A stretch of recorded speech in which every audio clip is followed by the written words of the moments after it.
But it says here that by faith Enoch was translated. It was by faith that he was taken out of earth, taken into heaven, a pretty major thing, I'd say. And it says he had this testimony that he pleased God.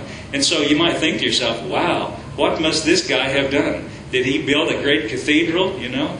Did he climb the highest mountain or swim the furthest? I mean, what did this guy do that he pleased God so much that God said, I've got to have you in heaven right now, you know? I mean, you think, boy, you know, how many chapters are going to be devoted to this man Enoch? Well, if you go back in the Old Testament, read, it's not chapters, it's a verse. There's hardly anything. Hardly anything is written about Enoch. Basically nothing. We're not told anything except one thing. If you go back and read about it, and I don't have my Bible in front of me, so I'm just going to tell you. If you go back to Genesis and read about Enoch, you find out that the Bible only tells us one thing that Enoch really did. He walked with God. It said Enoch walked with God and was not, for God translated him. That's it. That's it. He walked with God. Well, we know that it was by faith that he walked with God, because it tells us here, by faith Enoch was translated.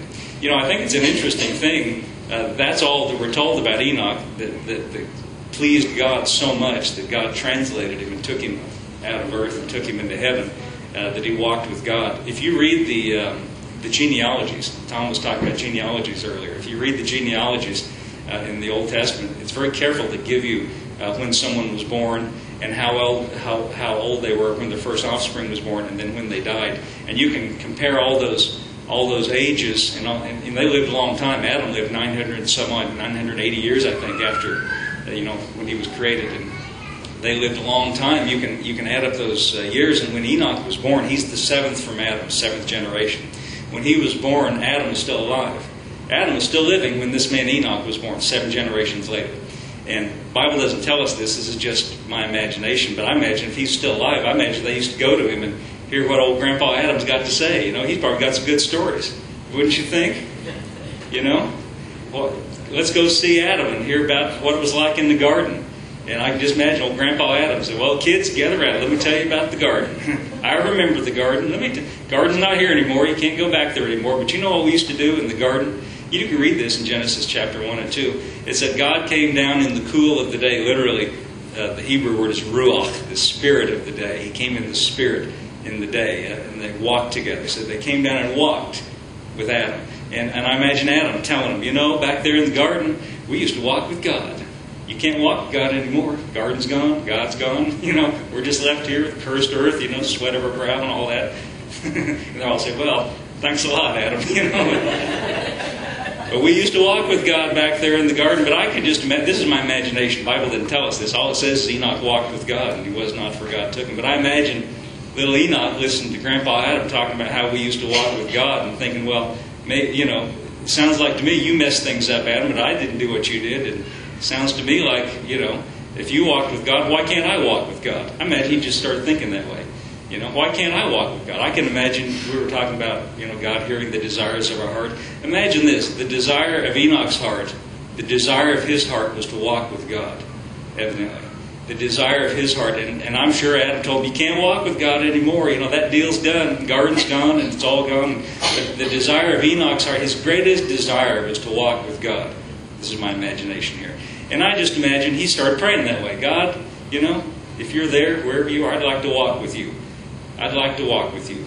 Probably felt kind of funny praying that. Didn't get any response. You know, but I just imagine he persisted in that. You know, the next verse said, God is a rewarder of them that diligently seek him. Remember that? I can just imagine every day you're not going out there to plow the ground and work that cursed earth, you know, and bring forth thorns and thistles and all that by the sweat of his brow, all thanks to Adam, you know. Going out and say, God, you know, what I'd really like to do is walk with you. I'd just like to walk with you. He probably prayed that way for, I don't know, days, weeks, months, years. I don't know. Who knows? Doesn't tell us, you know. And just, this is my imagination. I just imagine one day he's out there praying that prayer. He's been praying every day. God, I'd like to walk with you. That's the desire of my heart. All of a sudden he feels a little different, you know.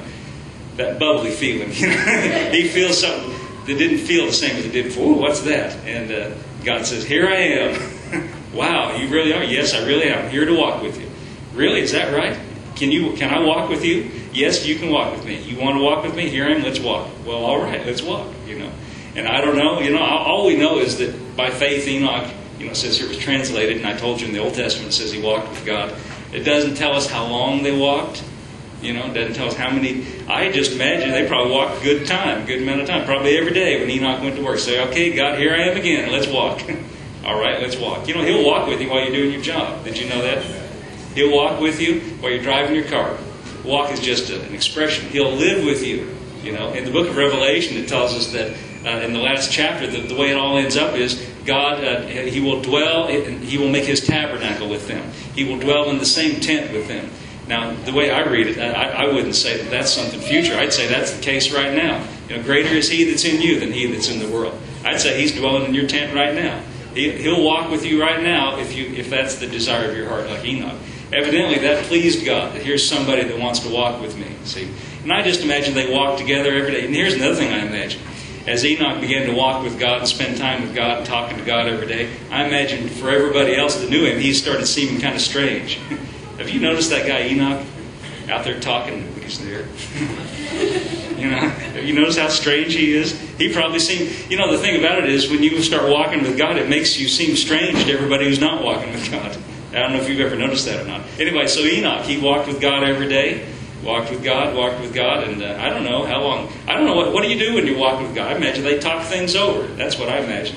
Just talk things over and talked about things, and God talked to Enoch, Enoch talked to God, and they just had a good time. And I imagine Enoch just every day woke up, I can't wait to get back there and walk with God again, you know. And then probably, this is my imagination, I'm just kind of filling in the blanks here. I imagine one day they were out walking together, and God said, you know, Enoch, we've been walking together every day for all this amount of time, and you know, right now, we're closer to my house than your house. Why don't you just come home with me? All right, I will. And he was gone.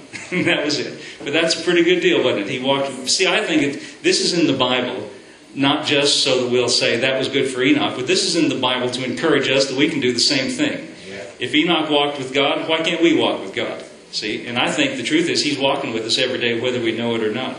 But what I'm encouraging us to do, let's just acknowledge the fact, you know. I wonder how things would be different if we just woke up in the morning and said, God, why don't you walk with me in my work today? Why don't you walk with me in my daily job? You know, why don't we walk together through this day, through this life, you know? How could things be different? Well, I imagine it could be wonderful, you know? It could be a wonderful thing, you know? And, you know, I don't know if God will ever say to you, we're closer to my house than your house. Come on, you know? Who knows? But it's good to walk with God, isn't it? Jesus is my